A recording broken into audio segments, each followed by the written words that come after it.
तो अब हम बात करते हैं यार तुगलक डायनेस्टी की। दिल्ली सल्तनत के अंदर तुगलक डायनेस्टी की बात करेंगे। पहला हमने देखा about the slave dynasty, second हमने बात की about the Khilji dynasty, and third हम बात करेंगे यहाँ पे अबाउट तुगलक डायनेस्टी।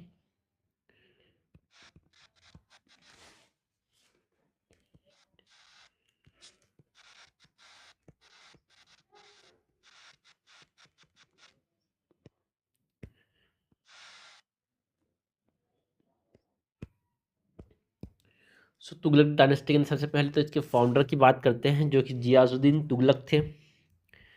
हमने बताया था ना कि जियासुद्दीन तुगलक ने एक तरह से जो खुरशू शाह को यहाँ पे क्या कर दिया था, हटा दिया था, और खिलजी डायनेस्टी खत्म करके एक तरह से तुगलक डायनेस्टी की स्टार्ट की थी।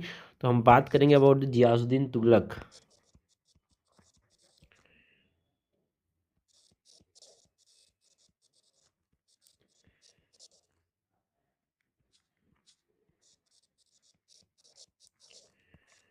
रूल फ्रॉम 1320 टू 25, है ना, 1325, मतलब 4 साल तक रूल नहीं किया था, लगभग 5 साल ही रूल किया था इसने।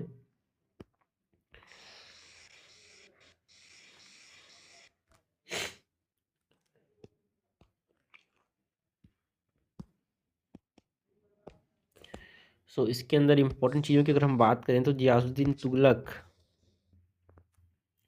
he was the founder of the Tughlaq dynasty,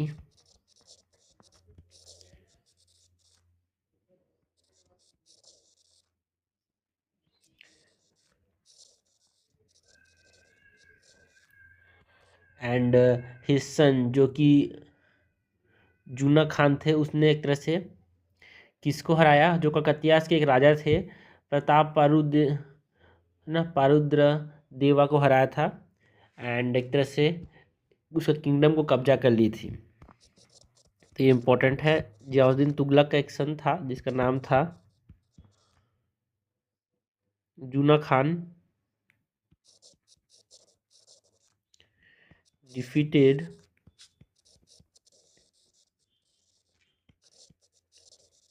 Pratap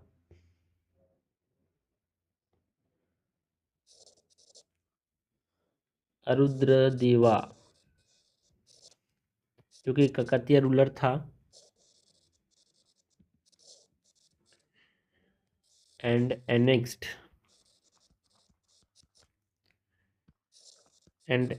the kingdom in 1323। And इसने एक तरह से जो लोग थे उसको घोड़ों से रिप्लेस किया, एंड कुरियर सर्विस में जो लोग रहते थे उसको एक तरह से घोड़ों से रिप्लेस किया, एंड स्टार्टेड दी डाक चौसीस, मतलब जहाँ से भेजा जा सके एक तरह से information. So replaced man with horses in their courier system and started डाक चौकीस। ठीक है, डाक चौकीस किसने स्टार्ट किया? तुगलक, मतलब जियासुद्दीन तुगलक ने। एंड जो तुगलकाबाद है दिल्ली के पास, उसको भी किसने एस्टाब्लिश किया? जियासुद्दीन तुगलक ने। तो उस समय अपने नाम से सिटी बनाने का प्रचलन था, इसीलिए यहाँ पे तुगलकाबाद को बनाया था किसने? जियासुद्दीन तुगलक ने। कि किसके पास है? Tughlakabad is near the Delhi. And इनके डेथ कब हुई भाई? He died in 1325। किसी ने मारी नेचुरल डेथ, एंड इसको सक्सीड किसके किया? इसके एक सन मोहम्मद बिन तुगलक ने।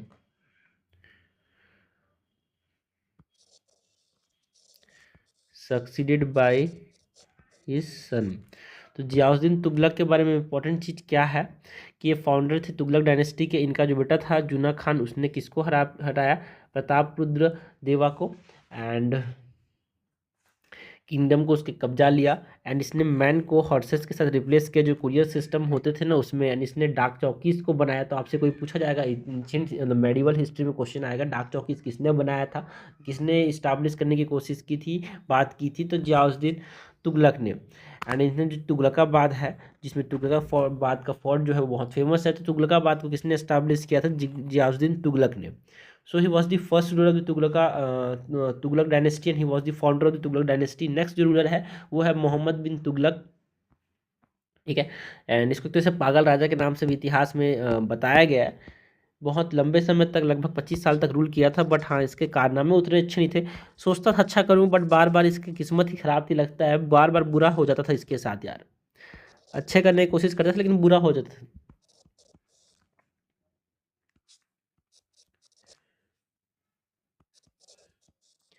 Mohammad bin Tughlaq rule from 1325. ये जियाउद्दीन तुगलक का ही बेटा था. एंड 1351 तक इसने रूल किया.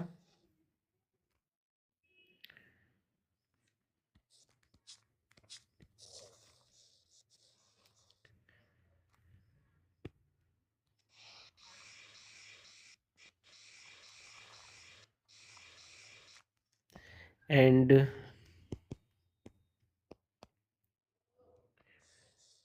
मोहम्मद बिन तुगलक की बात करें सो एक तरह से ये रूलर था जो कि हाईली पढ़ा लिखा था. बट हाँ, एक तरह से कंट्रोवर्शियल था बिकॉज इसके एम्बिशियस और इसके टैक्टिकल जो पॉलिसीज थे वो इम्प्रैक्टिकल होते थे. इसीलिए एक तरह से पागल राजा भी कहते थे इसको. Learned but controversial ruler known for ambitious yet impractical policies. मतलब सोचता था कुछ अच्छा करूं. जैसे कि इसका जो सबसे इम्पोर्टेंट चीज़ है वो कि दिल्ली का जो कैपिटल था उसको शिफ्ट करके इसने ना कहाँ ले गया था भाई. पूरा कैपिटल ही शिफ्ट करने की कोशिश की थी. तो वो यहाँ पे ट्रांसफर जो कैपिटल था shifted the capital from Delhi to जो धौलागिरी है जो कि दौलताबाद है. एक तरह से मंगोल इन्वेजन के लिए वो पूरा कैपिटल को शिफ्ट करने की कोशिश. कैसे कैसे प्रैक्टिकल कैसे हो सकता है? नहीं हो सकता ना भाई. लड़ाई करके उनको रोक सकते हैं. प्रैक्टिकल उनसे बचने के लिए पूरा कैपिटल चेंज कर दें, ये पॉसिबल नहीं हो पाता. तो सोचा था अच्छा करना बट हो गया बुरा. ठीक है. एंड जो विजयनगर एंड बहामनी किंगडम को एक तरह से इसी के समय एक तरह से वो एमर्ज हुए यार, बनना स्टार्ट हुए, एक तरह से पावर गेन करना स्टार्ट किए Vijayanagar. And Vijayanagar it started in around 1336 to gain power. And Bahmani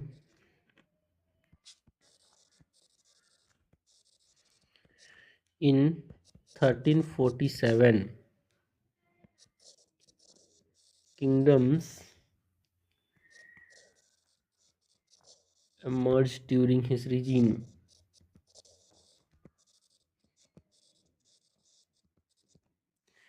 and जो इबन बतूता था ये भी इम्पोर्टेंट है, बार बार पूछा आता है. इबन बतूता जो थे वो किसके समय, जो कि मोरक्को ट्रैवलर था, वो किसके कोर्ट में विजिट किया था, है ना. तो ये मोहम्मद बिन तुगलक के कोर्ट में विजिट किया था. इसको कैद भी कर लिया था उसने, है ना. तो एक तरह से यार इसने किताबुल रिहाला यहाँ पे लिखा था.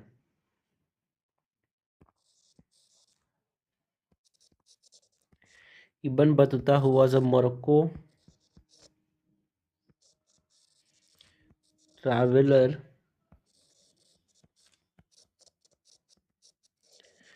visited his court and wrote किताब उल रिहला. एंड ये जो था इसके समय यहाँ पे इनको ना काजी भी बना दिया गया था. Was made qazi of chief qazi of Delhi बाद में. ठीक है, पहले तो इनको शक करते थे but was made chief qazi of Delhi. And इसने एक तरह से डिप्लोमेटिक जो टाइज थी इजिप्ट एंड चाइना ईरान के साथ वो मेंटेन किया यार. Maintained diplomatic ties with Egypt, China and Iran. And जो जहाँ अपना सिटी है दिल्ली के पास, मतलब जहाँ अपना सिटी दिल्ली के अंदर, वो बिल्ड किया किसने? मोहम्मद बिन तुगलक ने. सो बिल्ड दी जहाँ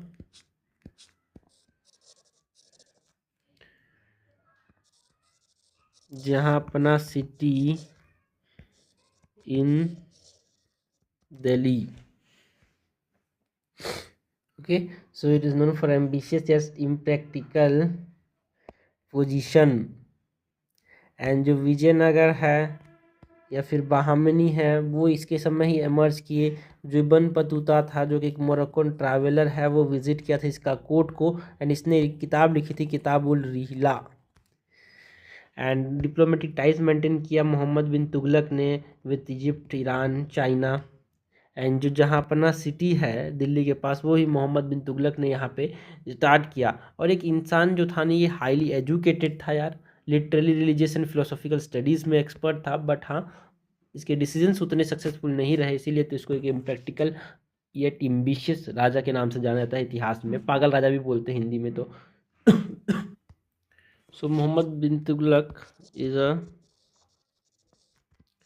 हाईली एजुकेटेड. तो आपसे ऐसा क्वेश्चन पूछा जाएगा कि भाई एक ऐसा इंसान जो कि हाईली एजुकेटेड था बट इसके डिसीजन जो थे वो इम्प्रैक्टिकल रह गए. जहाँ अपना सिटी की स्टार्ट की थी बन में इसके समय विजिट की थी तो आपको बताना है कि ये कौन था. ये मोहम्मद बिन तुगलक था. So highly educated in literary religious and philosophical studies. Now major policies and failures की बात करते हैं मोहम्मद बिन तुगलक की. सो मोहम्मद बिन तुगलक की मेजर यहाँ पे policy major policies and failures की बात करते हैं.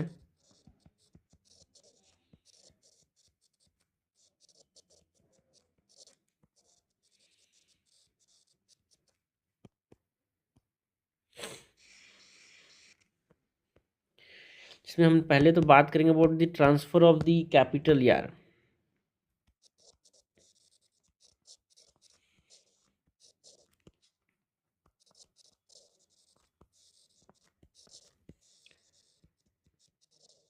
कब किया था transfer of capital? In 1327. And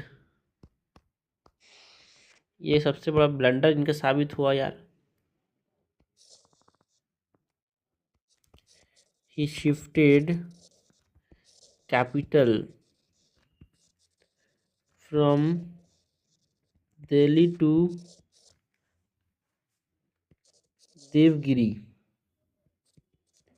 Devgiri जिसको दौलताबाद नाम दिया.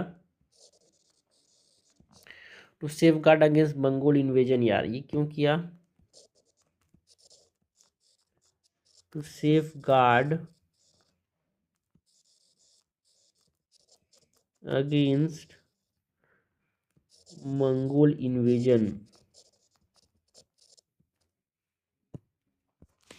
एंड इनका इस एम का देखो शिफ्ट क्यों किए भाई. देखो यहाँ पे ये इंडिया हो गया. अगर सपोज करो यहाँ पे ये इंडिया है तो यहाँ पे दौलताबाद है तो ये नॉर्थ को भी कंट्रोल कर सकते थे साउथ को भी कंट्रोल कर सकते थे. ऐसा इन्होंने सोचा दौलताबाद से.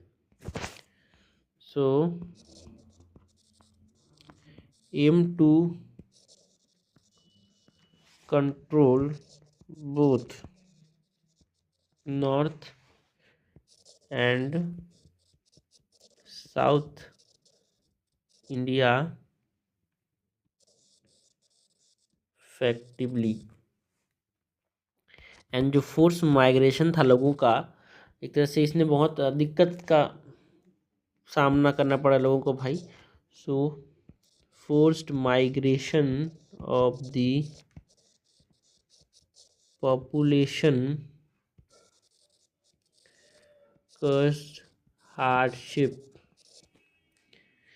एंड इसने अपने जो फैसले हैं उसको 2 साल बाद फिर से रिवर्ट कर दिया एंड फिर से दौलताबाद को छोड़ा. तो एक तरह से दिल्ली से दौलताबाद जाना फिर दौलताबाद से दिल्ली आना ये जो था एक पागल फैसला कहराया.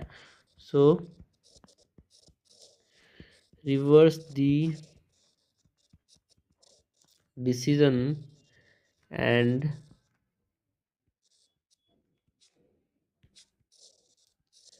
abandoned Daulatabad after 2 years. So ये हमने बात की about the transfer of capital की, जो कि एक गलत फैसला साबित हुआ इसके लिए। सो ट्रांसफ़र ऑफ कैपिटल किया यहाँ पे, कहाँ शिफ्ट किया भाई, दौलताबाद में शिफ्ट किया, क्योंकि ये सोचता कि भाई मैं यहाँ से नॉर्थ एंड साउथ दोनों को कंट्रोल कर सकता हूँ। बट इस जो फोर्स माइग्रेशन था उसने बहुत दिक्कत किया भाई लोगों को, एंड इसने फिर से ही अपने डिसीजन को रिवर्स किया एंड अबंडन कर दिया दौलताबाद को 2 साल के बाद। सो ट्रांसफर ऑफ कैपिटल के बाद जो next major policy and failures की अगर हम बात करें, वो टोकन करेंसी इन्होंने इंट्रोड्यूस किया यहाँ पे।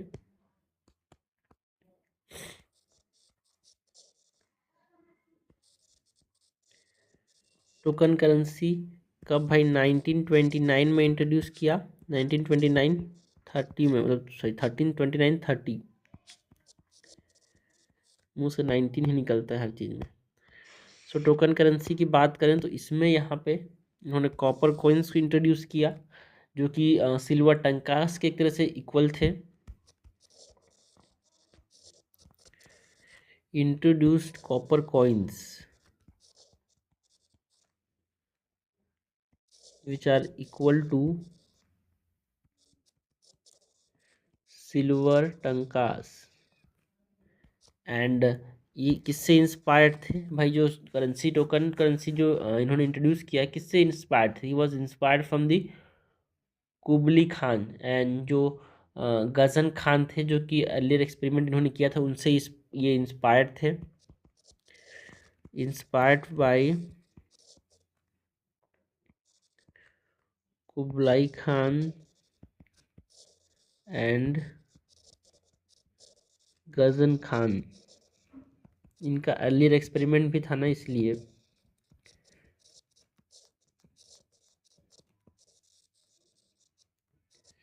एंड एक तरह से वाइड स्प्रेड फॉर्जरी देखने को मिला यहाँ पे। फॉर्जरी मतलब जाली नोट जो बना लेते थे, वो एक तरह से यहाँ बहुत ज़्यादा देखने को मिला। सो जाली करेंसी बना लेते थे, सो वाइड स्प्रेड फॉर्जरी देखने को मिला, जिसकी वजह से सिस्टम क्या हो गया, कोलैप्स हो गया। ये जो करेंसी सिस्टम था उसको हटाना पड़ गया। एंड पॉलिसी फील्ड, तो पहली बार जो कैपिटल सिटी बनाने का जो कॉन्सेप्ट था, कैपिटल सिटी शिफ्ट करने का जो डिसीजन था, वो भी गलत साबित हुआ। दूसरा जो टोकन करेंसी इंट्रोड्यूस किया, वो भी गलत साबित हुआ। तो ये ज़्यादातर जिसको पॉलिसीज थे ना, उस वो गलत ही साबित हुए, इसीलिए इसको बोलते हैं पागल राजा यार। बोल सकते हैं किस्मत खराब थे, ऐसा ही बोल सकते हो कि हर जो फैसला ये दे रहा था वो खराब हो जाता था। इसके वजह से पॉलिसी फेल्ड हुआ, फाइनेंशियल लॉसेस देखने को मिले, खजाना खाली हो गया, leading to financial loss and empty treasury, जिसमें यहाँ पे हमने टोकन करेंसी इंट्रोड्यूस किया, it is equal to silver tankas यार। ठीक है, ये जो गुलबाई खान एंड गाजन खान है, इनके एक्सपेरिमेंट के बेसिस पे था।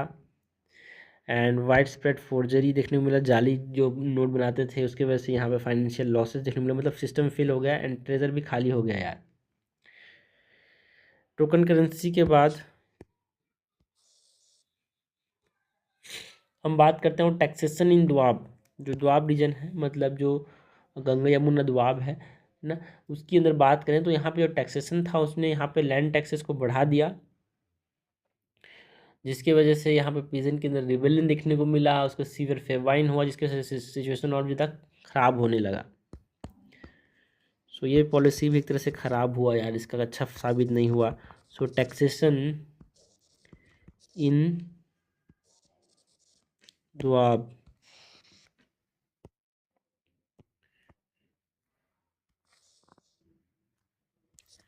उसने यहाँ पे इंक्रीज किया लैंड टैक्स को on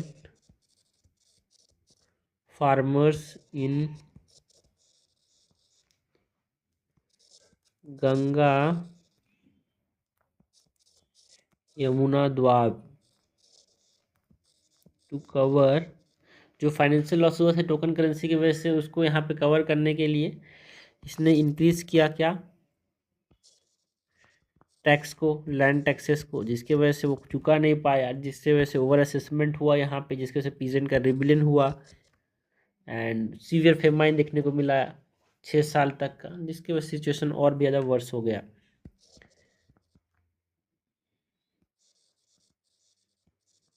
over assessment lead to peasant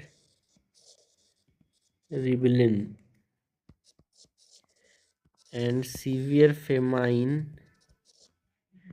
36 years तक जो फेमाइन देखने को मिला, वर्सन दी सिचुएशन। तो ये हमने बात की टैक्सेशन इन दोआब की।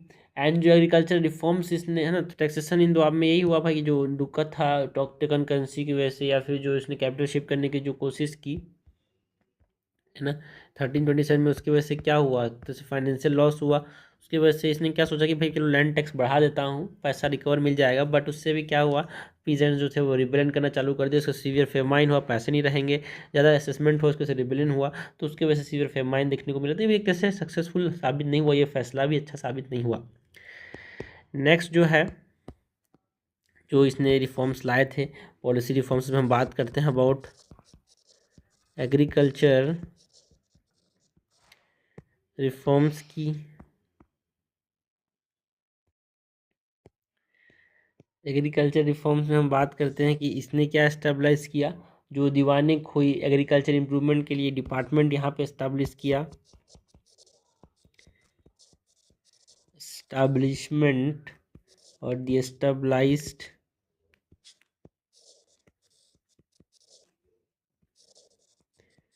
दीवाने खोई फॉर एग्रीकल्चरल इम्प्रूवमेंट्स। एंड इसने प्रोवाइड किया, है ना, टाकावी लोन्स टू फार्मर्स, या जिससे वो खेती करें और पैसा कमाएं और हमको टैक्स में भी पैसा दें। सो टाकावी लोन्स यहाँ पे इसने एक तरह से देने का कॉन्सेप्ट यहाँ पे इंट्रोड्यूस किया टू फार्मर्स। एंड जो स्टेट स्पॉन्सर्ड मॉडल फार्म्स का जो कॉन्सेप्ट है ना, जहाँ पे 70 लाख टंका इन्वेस्टमेंट तक मिलता था, कि एक तरह से एक फार्म बनाएंगे जहाँ पे स्टेट जो है इसे इन्वेस्ट करेगा अच्छा खेती करने के लिए। तो ये यहाँ पे इंट्रोड्यूस किया इन्होंने, इसका कॉन्सेप्ट यहाँ है स्टेट स्पॉन्सर्ड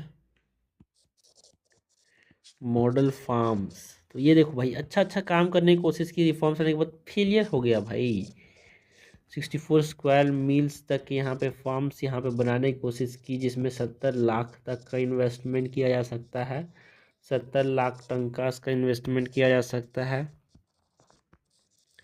तो ये यहाँ पे एग्रीकल्चर रिफॉर्म्स में इन्होंने लाया यार, जो मोहम्मद बिन तुगलक थे उन्होंने। सो बट ये भी थोड़ा सा अच्छा साबित नहीं हुआ, ठीक है ना। टकावी लोन्स देना का कॉन्सेप्ट किसने लिया, मोहम्मद बिन तुगलक ने। ये सब क्वेश्चन है, स्टेट स्पॉन्सर्ड मॉडल फार्म्स किसने बनाया, तो मोहम्मद बिन तुगलक ने। सब क्वेश्चन है भाई, ठीक है। सो नेक्स्ट यहाँ पे एग्रीकल्चर रिफॉर्म्स की बात की, नाउ रिबेलियन एंड डिक्लाइन की बात करते हैं। मोहम्मद बिन तुगलक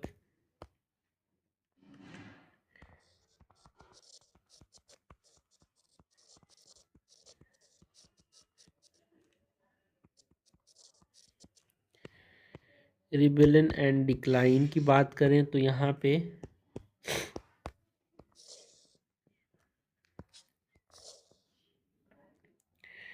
जो कंट्रोल था साउथ का वो इसने हार गया भाई। कंट्रोल जो था साउथ वो चला गया यहाँ पे, lost control over south India,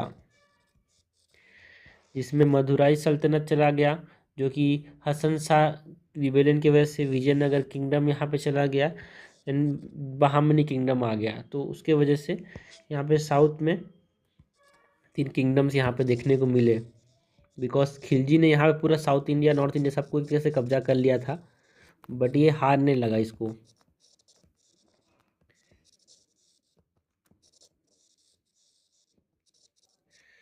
है ना। विजयनगर किंगडम को भी हार गया इन 1336, and Bahmani kingdom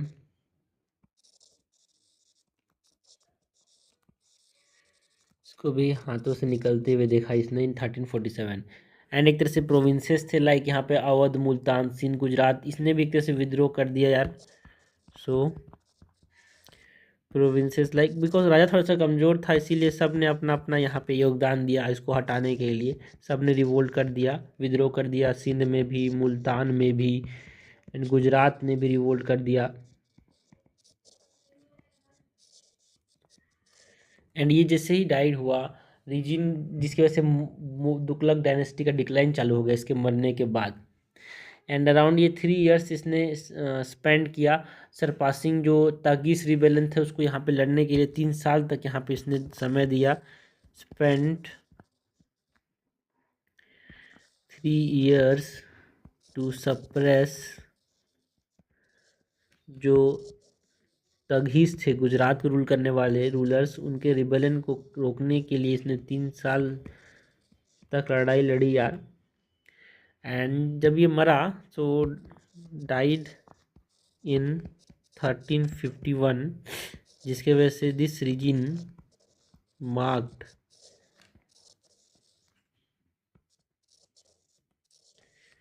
beginning of Tughlaq decline.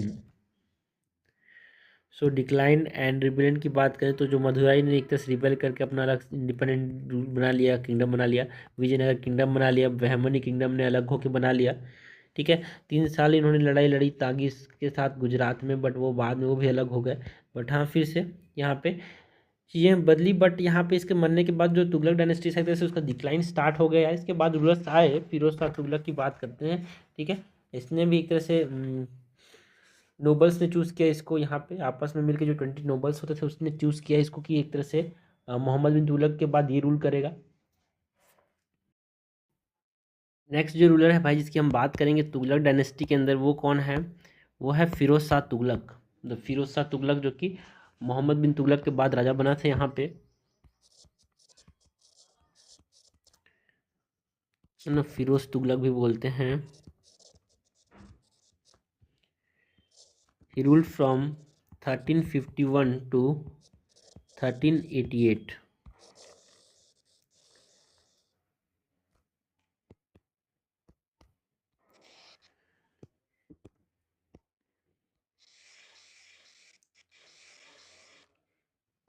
Firoz Tughlaq की बात करें तो इसको राजा किसने बनाया था? It is chosen by the nobles यार, जो कि बैठते थे यहाँ पे कोर्ट में, तो उन्होंने इसको चूज किया।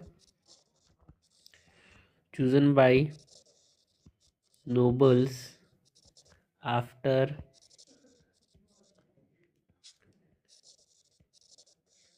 मोहम्मद बिन तुगलक दैट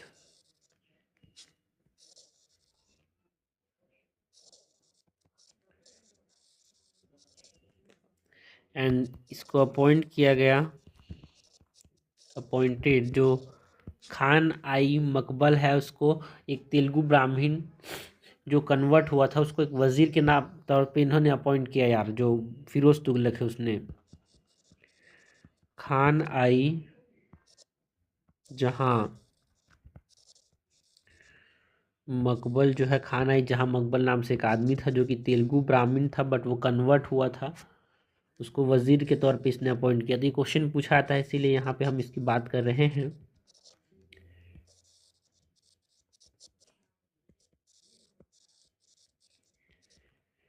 सो ये फिरोज शाह तुगलक की बात हुई। एंड नाउ मिलिट्री कैंपेन्स अगर हम बात करें फिरोज शाह तुगलक के मिलिट्री कैंपेन्स की,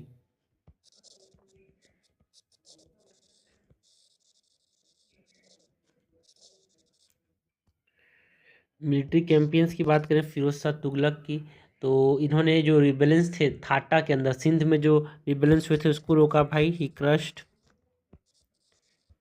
rebellion in Thatta Sindh. And military campaigns में इन्होंने कॉन्कर्ड किया जो नगर कोट है उसको, एंड यहाँ से 1300 मन्यूस्क्रिप्ट की तरह से ले लिया यार। Conquered Nagarkot and took around 1300 Sanskrit manuscript.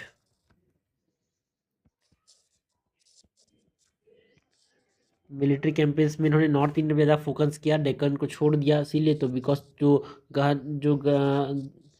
गलती किसने की थी, मोहम्मद बिन तुगलक ने की थी, उसको फिरोज तुगलक ने सुधारने की कोशिश की।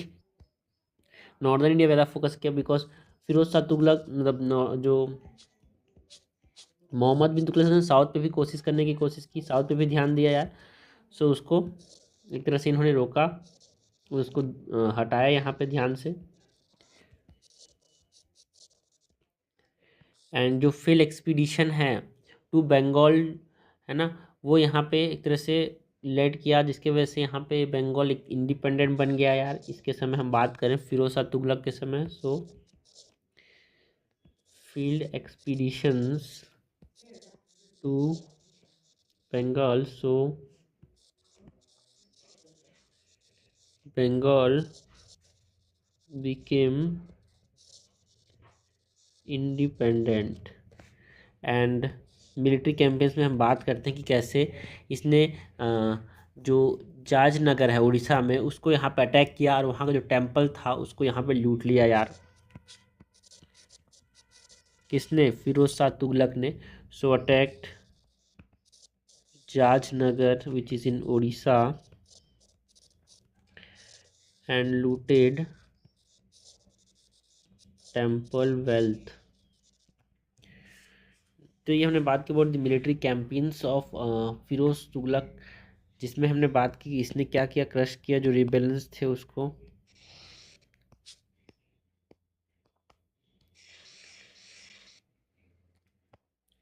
ना जो नागरकोट है उसको कॉन्कर्ड किया, वहाँ से मैन्यूस्क्रिप्ट चुरा लिए भाई। जहाँ है ना जादनगर को अटैक किया, जहाँ पे टेम्पल को लूट लिया उसने फिरोज तुगलक ने। एंड नॉर्थ इंडिया ज़्यादा फोकस किया, साउथ इंडिया में जानता था कि जो मोहम्मद तुगलक ने जो साउथ इंडिया नॉर्थ इंडिया दोनों को जो राज करने की कोशिश की, उसकी वजह से उसको नुकसान झेलना ही पड़ा, तो इसलिए नॉर्दर्न इंडिया में ज़्यादा फोकस किया। सो मिलिट्री कैंपेन्स के बाद हम बात करते हैं अबाउट द एडमिनिस्ट्रेटिव रिफॉर्म्स, जो कि किसने इंट्रोड्यूस किए, फिरोज तुगलक ने यहाँ पे।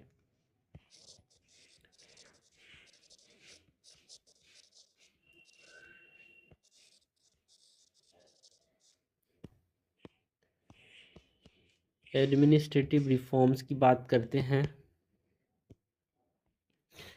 एडमिनिस्ट्रेटिव रिफॉर्म्स में इन्होंने रिवाइव किया जो इक्ता सिस्टम है उसको, revive the iqta system and made it hereditary. Iqta मतलब क्या होता है, लैंड यहाँ पे एलोकेट किए जाते थे, वहाँ पे अपॉइंट करते थे जमींदार या फिर जनरल्स को, एंड उसका बेटा फिर इस इक्ता को देखेगा, उसका बेटा इसकी इक्ता को देखेगा, तो इसको हेरिडिटरी बना दिया जो इक्ता सिस्टम है उसको, made it hereditary. And administrative reforms के अंदर हम बात करते हैं कि इंक्रीज़ किया इसने जो नंबर ऑफ स्लेब्स है उसको बढ़ा दिया, इसने फिरोज शाह तुगलक ने अराउंड 18 मतलब अराउंड वहाँ पे 1,80,000 तक के स्लेब थे इसके समय में। So increased number of slaves to 1,80,000। And जो कुतुब मीनार था जो कि कुतुबुद्दीन ऐबक के समय बनना स्टार्ट हुआ था, उसको यहाँ पे रिपेयर किया फिरोज तुगलक ने। एंड जो 5th फ्लोर है उसको ऐड किया कुतुब मीनार में। एंड जामा मस्जिद को एक तरह से रिपेयर किया यार, किसने, फिरोज तुगलक ने। Repaired Qutub Minar and added 5th floor and Jama मस्जिद।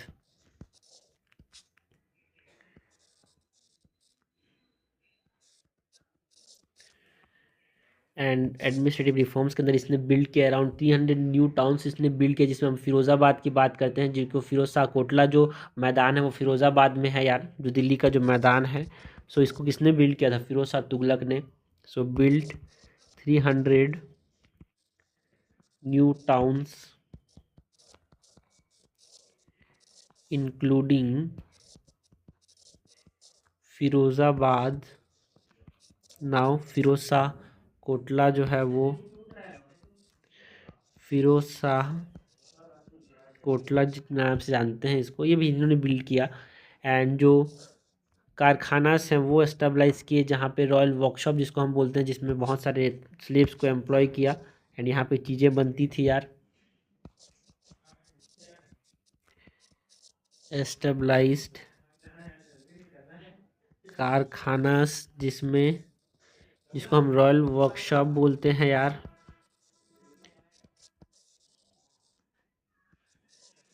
Royal workshop employing thousands of sleeves. And administrative reforms के अंदर हम बात करते हैं कि इसने जो 25 पर मतलब 28 एक्स्ट्रा टैक्सेस थे इस्लामिक लॉस के अंदर, वो यहाँ पे इस्लामिक लॉस के अंदर जो टैक्सेस थे वो एक्स्ट्रा टैक्सेस जो लगते थे उसको यहाँ पे अबॉलिश कर दिया यार। So abolish 28 extra taxes as per Islamic laws. And एक तरह से एडमिनिस्ट्रेटिव रिफॉर्म्स हम ये बोलते हैं कि इसने यहाँ पे जो उलेमा एडवाइस थे, जो मतलब जो इस्लामिक जो पिक्चर्स के जो देख रेख करते थे उसको उलेमास बोलते थे, उनके जो एडवाइस है उसको स्ट्रिक्टली फॉलो करने की बात करता था। एंड इसने इम्पोज किया जिजिया और नॉन मुस्लिम्स यार। तो इधर से तो कट्टर टाइप का था ये, बट अभी तक का सबसे जो कट्टर जो राजा था जो कि इस्लाम पे रिगार्डिंग था वो कौन था? Aurangzeb. So strictly followed ulema advice and imposed jizya on non Muslims. And जो फर्स्ट सुल्तान था टू इम्पोज इरिगेशन टैक्स वो कौन था यहाँ पे? फिरोज शाह तुगलक। एंड एक तरह से इसने डेवलप भी किया यार, यहाँ पे कैनाल्स भी डेवलप किए, बट इरिगेशन टैक्स इम्पोज किया बट कैनाल्स भी तो बनाए यार इसने, ठीक है। सो फर्स्ट सुल्तान टू, आपसे कोई पूछेगा प्रीलिम्स में, first sultan to impose irrigation tax was Firoz Tughlaq. जो सतलज हंसी कैनाल है वो भी फिरोज तुगलक ने बनाया था।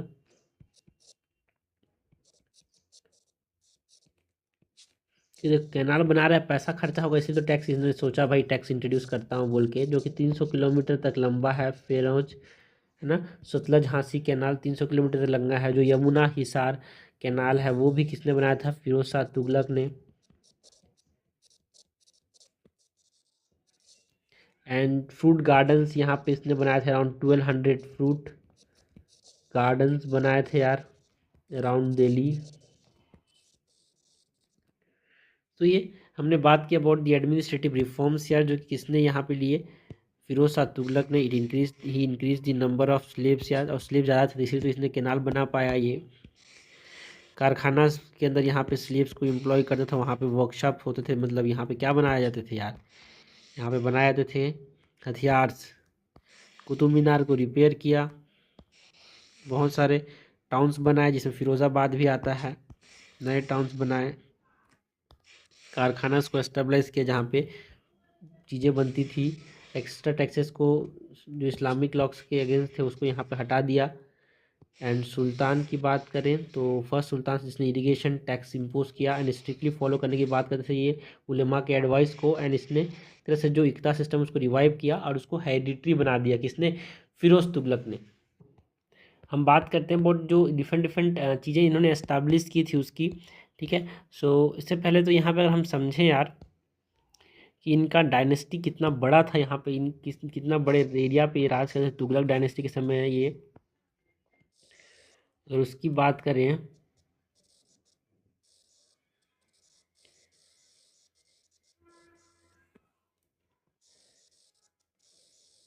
तो यहाँ पे तुगलक डायनेस्टी के समय जो एरिया था जिस पे ये राज करते थे वो कितना बड़ा था भाई। यहाँ पे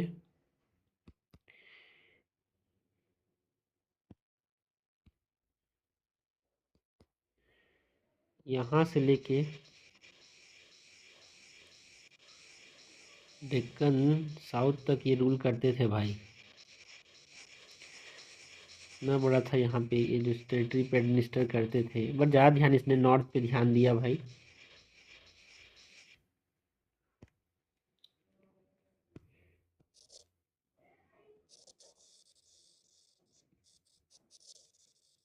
तुगलक सल्तनत की बात करते हैं यहाँ पे, ठीक है।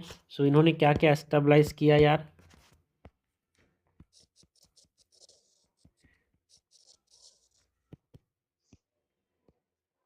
सो ही एस्टेब्लाइज जो है ना दारुल सीफा जिसको हम बोलते हैं, मतलब सीफा खाना जिसको हम बोलते हैं, हॉस्पिटल्स है ना, एस्टेब्लिश किए, बहुत सारे हॉस्पिटल्स बनाए यार ना। हॉस्पिटल्स क्या बोलते हैं, दारुल सीफा या फिर सीफा खाना, एंड जिसको यहाँ पे बीमारिस्तान भी बोलते हैं, बीमार लोगों का जगह जिसको बोलते हैं बीमारिस्तान। तो ये इस्लामिक हम लोग बोलते हैं ना, बीमार हो गया, बीमार इज़ अ इस्लामिक टर्म यार, ठीक है। तो इन्होंने हॉस्पिटल्स बनाए, रेस्ट हाउसेस बनाए, जिसको क्या बोलते थे, sarais, rest houses for travellers and merchants.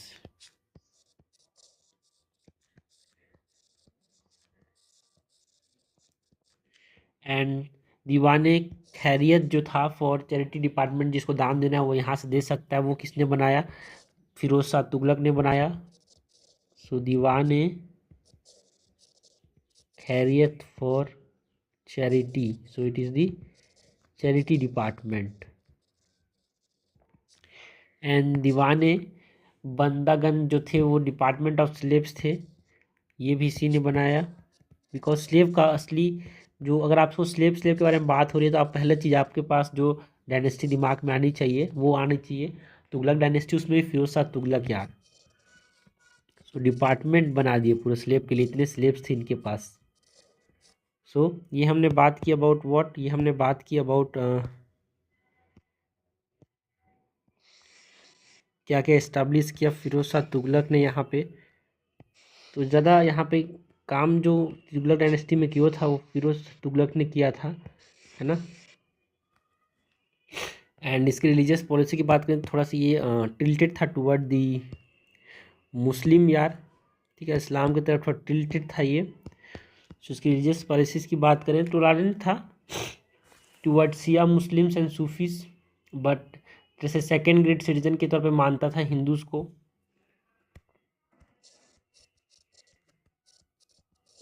Religious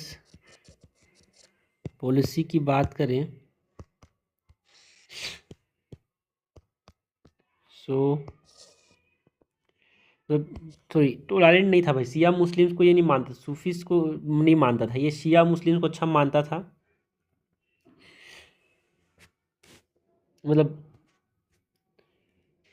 मतलब ये सुन्नीस को अच्छा मानता था, इंटॉलरेंट था toward the Shia, intolerant toward Shia Muslims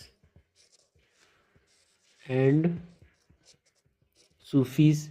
and Hindu को एक तरह से ये ट्रीट करता था एज अ सेकेंड सिटीजन यार, treated Hindus as second grade citizen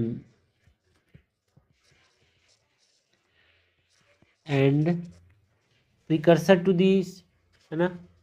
Sikandar Lodi and Aurangzeb मानता था एक तरह से ये, जो हिंदूज है इसको, मतलब सिकंदर लोदी भी एक तरह से इंटॉलरेंट था टुवर्ड दी हिंदूज यार, एंड औरंगजेब भी तो था, ये आप याद रखना।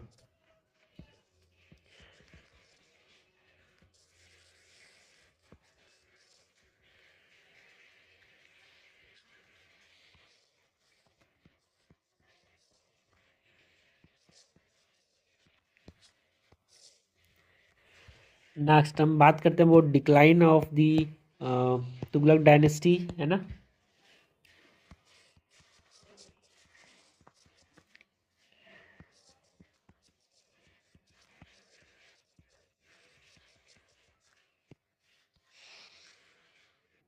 डिक्लाइन ऑफ द डायनेस्टी में हम बात करेंगे जो फिरोज तुगलक थे उनकी जो डेथ हुई 1388 में, उसके बाद जो नोबल्स थे यानी जो स्लेव्स थे वो आपस में लड़ने लगे फॉर द पावर यार। After Firoz death in 1388 nobles and slaves struggled for power and जो प्रोविंसेस थे लाइक मालवा एंड गुजरात उसने एक तरह से इंडिपेंडेंस डिक्लेयर कर दिया। Provinces like Malwa and Gujarat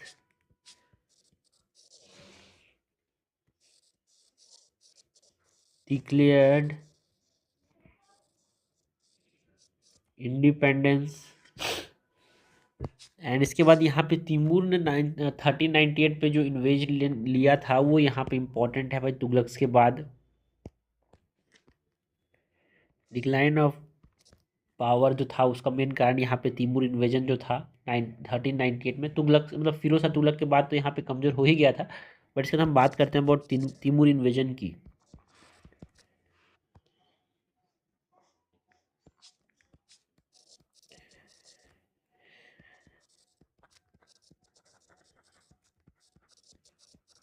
जो कि 1398 में हुआ। ये जो तिमूर का इन्वेजन था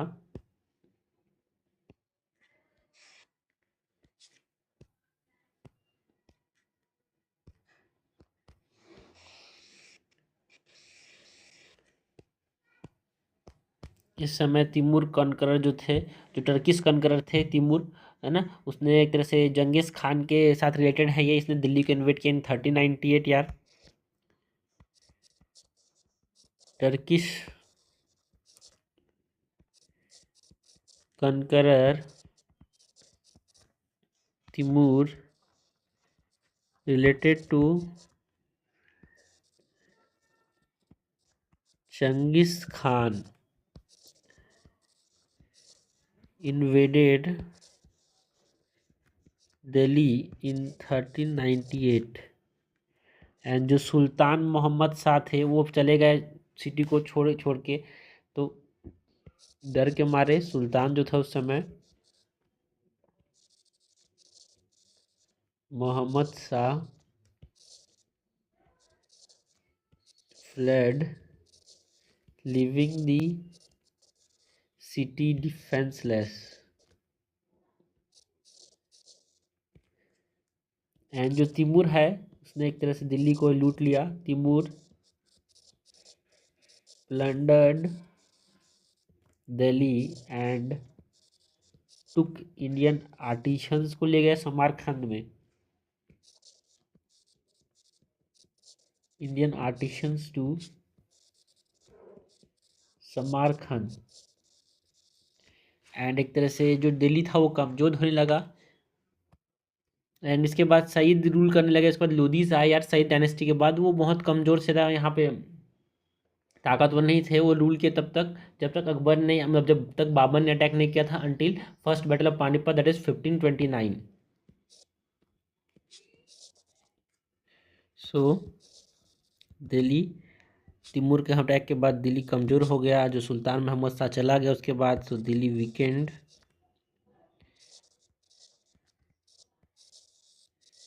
Saeed and Lodi dynasties ruled until 1526। ये तिमूर हमने इन्वेजन की बात की। इसके बाद हम बात करेंगे तो हमने तुगलक की बात की, इसके बाद सईद की बात करेंगे, सईद लोधीस की। ठीक है, सो ये हमने बात की अबाउट व्हाट, ये हमने बात की about the decline of the dynasty, Timur invasion, religious policy of the Tughlaqs, है ना, फिरोज शाह तुगलक ने क्या क्या एस्टेब्लिश किया उसकी बात की, administrative reforms of the Firoz Shah Tughlaq, military campaigns of the Firoz Shah Tughlaq की बात की यार। उससे पहले हमने एग्रीकल्चर रिफॉर्म, जो रिबेलियन एंड डिक्लाइन था मोहम्मद बिन तुगलक का, टैक्सेशन जो था जो भी सब फेल रहा एक तरह से, टोकन करेंसी जो उन्होंने इंट्रोड्यूस किया, ट्रांसफर ऑफ कैपिटल यार, ये सब मेजर पॉलिसीज थे एंड फेलियर्स थे ऑफ द मोहम्मद बिन तुगलक। उससे पहले हमने जियाउद्दीन तुगलक जो कि फाउंडर थे तुगलक डायनेस्टी की उसकी बात की।